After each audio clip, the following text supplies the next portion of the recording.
lectura corresponde a Segunda de Reyes, capítulo 2, de los versículos 1 al 12. Y dice así la palabra del Señor.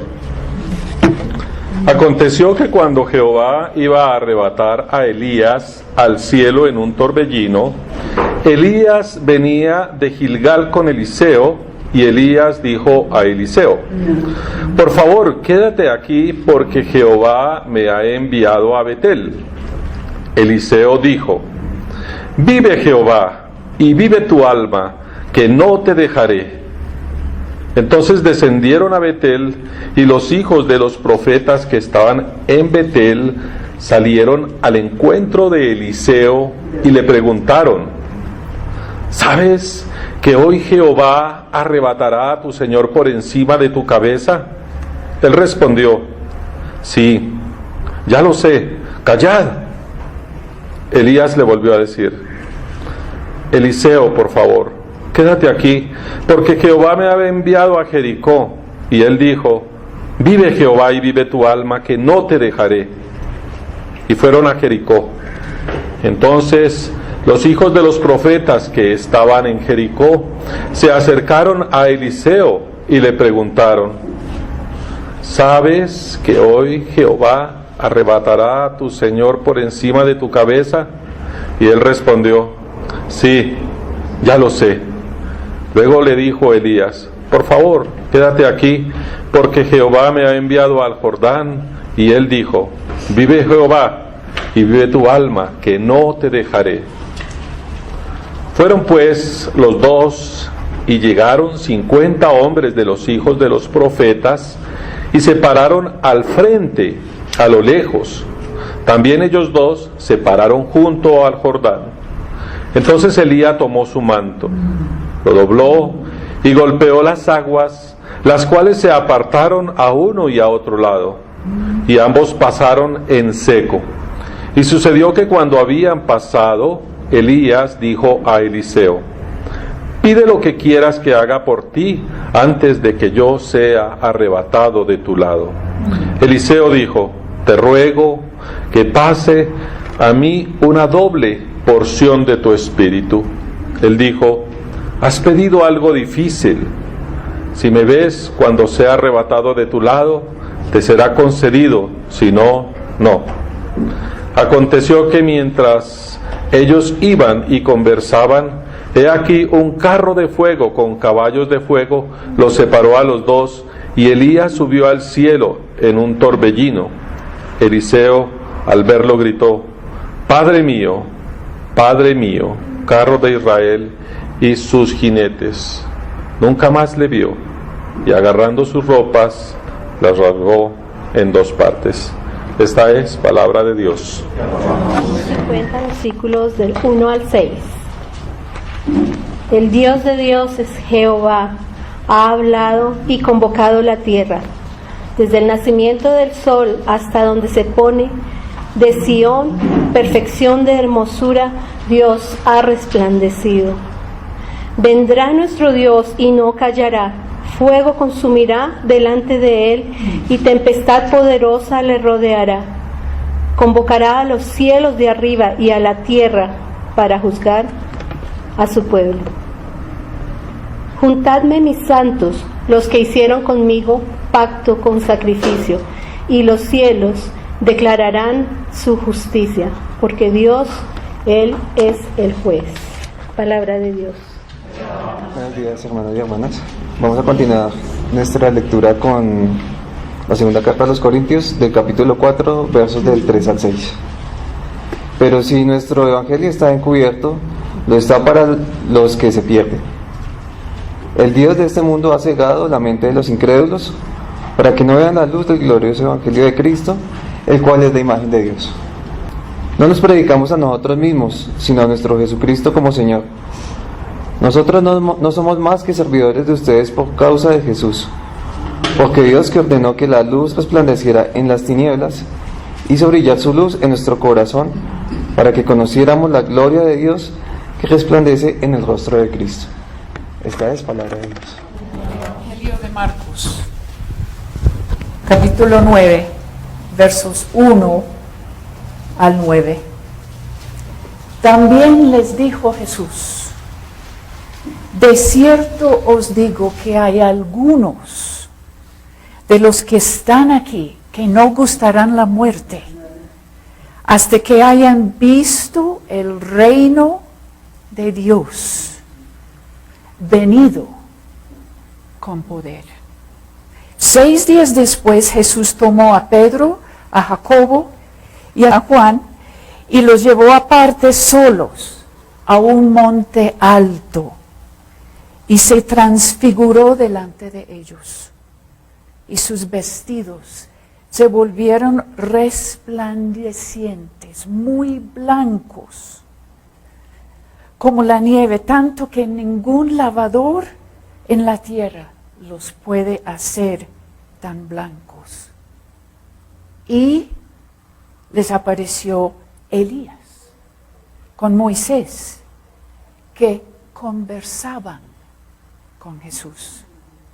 Entonces Pedro dijo a Jesús: Maestro, bueno es para nosotros que estemos aquí y hagamos 3 enramadas, una para ti, otra para Moisés y otra para Elías, porque no sabía lo que hablaba, pues estaban espantados. Entonces vino una nube que los hizo sombra, y desde la nube una voz que decía: este es mi Hijo amado, a él oíd.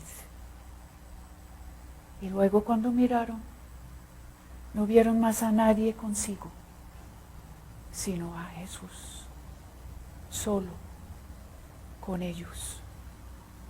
Y descendiendo ellos del monte, les mandó que a nadie dijesen lo que habían visto, sino cuando el Hijo del Hombre hubiese resucitado de los muertos. Esta es palabra de Dios. Es muy difícil cuando nuestras expectativas se hacen añicos. Muy difícil. Marcos, al incluir el texto de hoy, tenía en mente una comunidad cuyas expectativas de ver venir el reino de Dios con poder estaban rotas. ¿Cómo el Jesús transfigurado nos ayuda a seguir cuando la realidad es el opuesto de lo que esperábamos? Es el tema de hoy. He titulado la reflexión: Este es. El contexto de nuestro relato es clave. Pegado a él en el capítulo anterior, Pedro, lleno de expectativas alimentadas por la historia de Israel, declara: tú eres el Cristo, el Mesías que hemos esperado. Y inmediatamente, ¡pah!, Jesús empieza a demoler las expectativas de los 12, anunciando su muerte. Pedro no aguanta y lo toma aparte para corregir su error. Y delante de todos Jesús le para en seco diciendo: quítate de delante de mí, Satanás, porque no pones la mira en las cosas de Dios. Marcos cuenta cómo los primeros discípulos se estrellan así contra lo totalmente inesperado, porque la sufrida comunidad de Marcos también está frente a lo inesperado. Creían que antes de morir los primeros discípulos vendrá el reino de Dios con poder. Pero ya la mayoría de esos discípulos han muerto y el poder sigue claramente en manos de dictadores romanos asesinos. Marcos regala este relato, conocido como la Transfiguración, a esta comunidad para ayudarles a manejar sus expectativas rotas. Vamos a explorarlo en 3 momentos: la revelación, la respuesta y el regreso. La revelación. Versos 1 y 2. Algunos de los que están aquí no gustarán la muerte hasta ver venir el reino de Dios con poder. Y 6 días después Jesús tomó aparte solos a Pedro, a Jacobo y a Juan y se transfiguró delante de ellos. Al poner estos 2 versos juntos, Marcos quiere comunicar que estos 3 apóstoles sí vieron venir el reino de Dios con poder en el monte. Este reino con poder se centra totalmente en Jesús, pero es un poder que como que redefine para siempre el mismo concepto de poder. En primer lugar, es un poder revelado a un círculo pequeño e íntimo, ni siquiera a los 12, solo a 3, sus más íntimos amigos. Y Jesús da con una intencionalidad de gracia esta revelación. Lleva a semejante encuentro al que 6 días antes le había asociado con Satanás. Jesús aún hoy regala a sus torpes seguidores espacios de gracia íntima. En segundo lugar, es poder divino revelado en Jesús, poder divino. 2 elementos afirman la divinidad: el lugar y los vestidos. Jesús les toma aparte a un monte alto, probablemente un nevado, el Hermón, con sus 3,000 metros de altura. Marcos sabe escoger sus palabras, evocando para sus lectores otro monte alto, el Sinaí, donde Moisés recibió los 10 mandamientos, escritos con el dedo de Dios, y el monte Horeb, donde Elías oye la voz de Jehová en un silbido apacible, antes de ir a ungir nuevos reyes en Israel y en Siria. El monte alto es el lugar de encuentro cara a cara con Dios. Pedro, Jacobo y Juan piensan que están subiendo con el Mesías, hombre, pero se transfigura delante de ellos y se encuentran con Dios, pero en la persona de Jesús. Marcos, el teólogo, invita a su comunidad a entender que este Jesús, cuyo camino le llevó a la muerte, a él y a muchos de sus seguidores, es y sigue siendo Dios. Pero además del lugar, Marcos destaca la luminosidad inexplicable de la ropa de Jesús. Un detalle casi doméstico. Los otros evangelios hablan del rostro de Jesús, que también brillaba, pero Marcos no. Jesús tendría ropa gris o de color, porque nadie andaba en medio del polvo del camino con ropita blanca. Sus vestidos irradian una luz blanca y Marcos lucha para poder describirla, comparándola a la nieve. Algo imposible aún para el mejor lavado en seco de este mundo. Los otros evangelistas, como dije, mencionan el brillo del rostro, pero Marcos se concentra en la ropita, subrayando la grandeza divina, inexplicable, gloriosa, vestido de domesticidad. Y la gloria de Jesús es tal que traspasa su ropa y se vuelve visible. La comunidad de Marcos necesita que la gloria de Jesús penetre su realidad doméstica y alborotada. Hay otro aspecto más del poder de este reino de Dios. Se revela no solamente en montañas altas y ropa resplandeciente, pero en conversación. No asociamos poder con una conversación.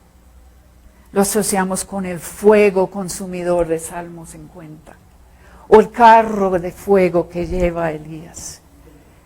Pero el poder del reino que viene con Jesús aquí se revela por medio de una conversación entre Jesús, Elías y Moisés. Ellos son la expresión máxima, los dos, de la ley y los profetas. Su presencia con Jesús señala a Jesús como el cumplimiento de todo el conjunto de promesas y esperanzas del Antiguo Testamento. Pero creo que también hay algo más. Ambos, en realidad, tumbaron por la mano de Dios poderes políticos imbatibles. Una Jezabel y sus 400 profetas falsos. Y el faraón de Egipto. Uno puede imaginar a Pedro a verlos pensando, ¡yes! Pero estos dos poderosos paladines de la fe, por medio de una conversación, avalan el camino opuesto de Jesús, quien moriría bajo sentencia de un funcionario de rango medio del Imperio Romano. Estamos frente a un concepto de poder inédito. Hay una cualidad más de este poder revelado en Jesús. Rebasa las fronteras del tiempo y de la muerte. El tiempo como que se pone a un lado y la eternidad posa brevemente sobre la montaña. Jesús está hablando con un personaje que murió hace 1000 años y otro que ni siquiera murió, sino que subió derechito al cielo.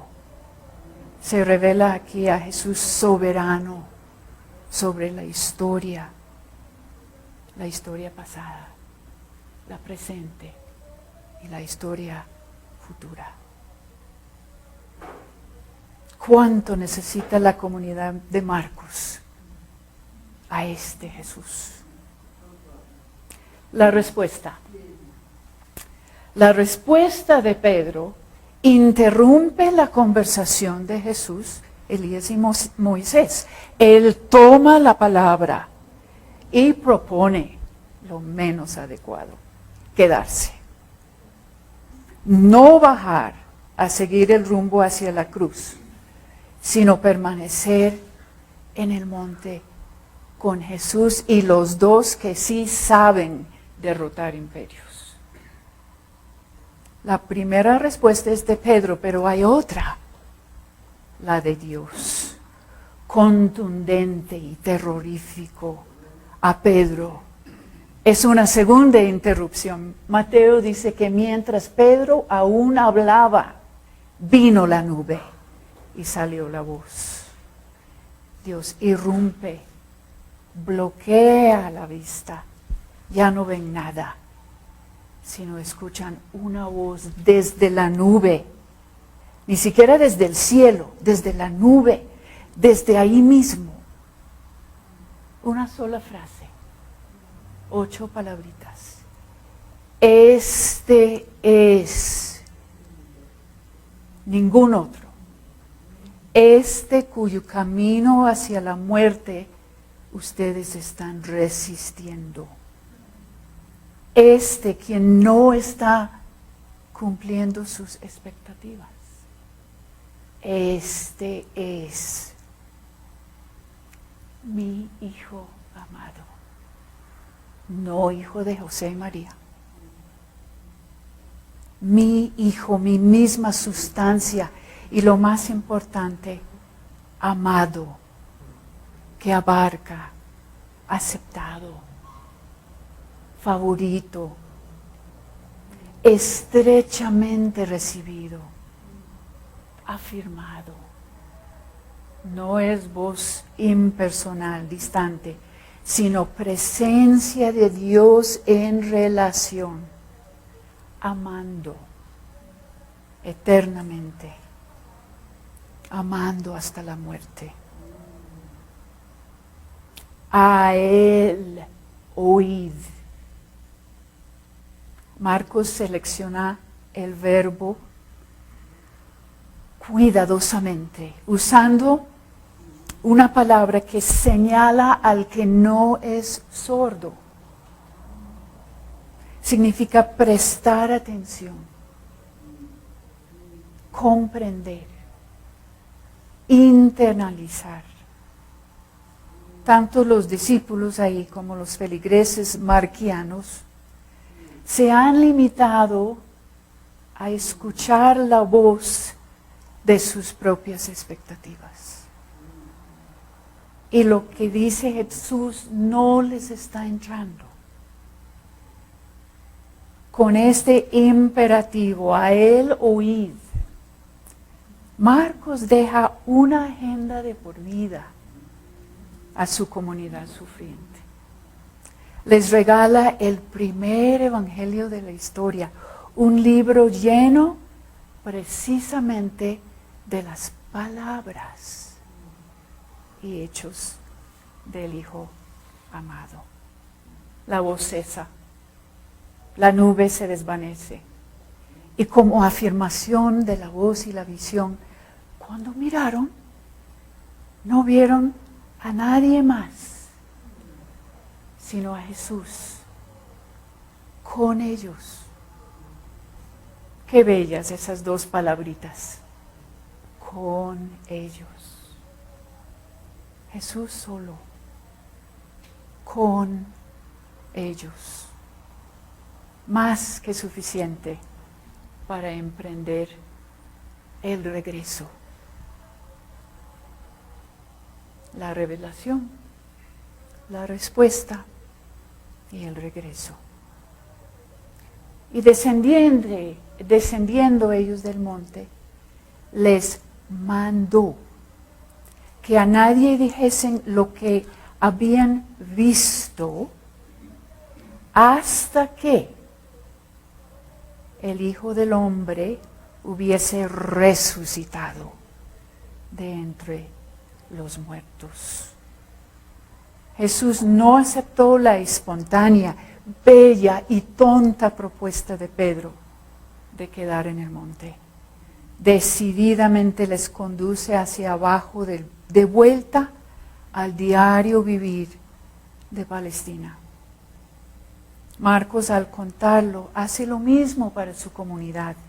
Les devuelve a la ciudad, probablemente Roma, pero ya habiendo visto a Jesús transfigurado, ya pueden regresar, porque Jesús está con ellos. Jesús enfáticamente prohíbe a los tres contar lo que vieron, porque no llegarán a entender hasta después de la resurrección. Y porque la multitud no sería capaz de manejarlo. Cuando Marcos escribe, este Hijo amado ha resucitado y es hora de contarlo.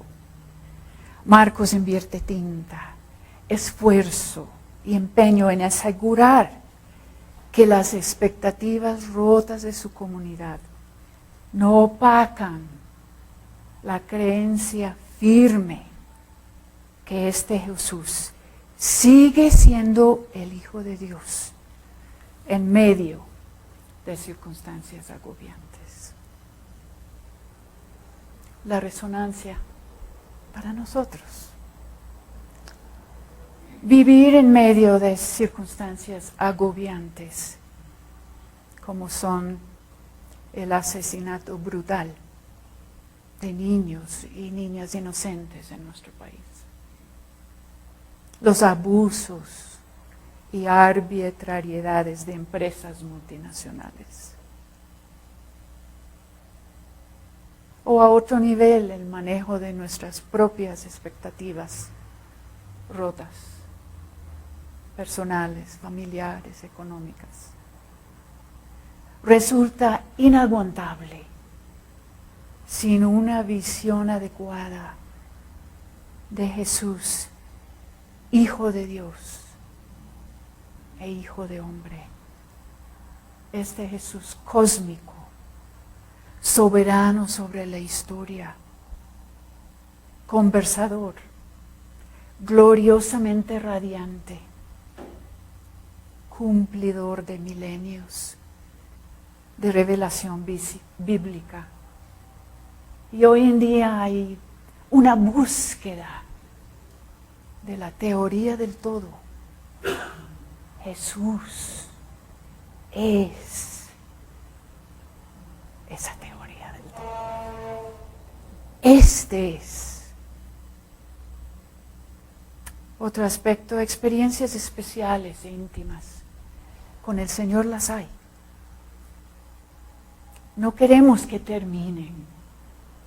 Nutren la fe y son para contarlas, pero en su debido momento.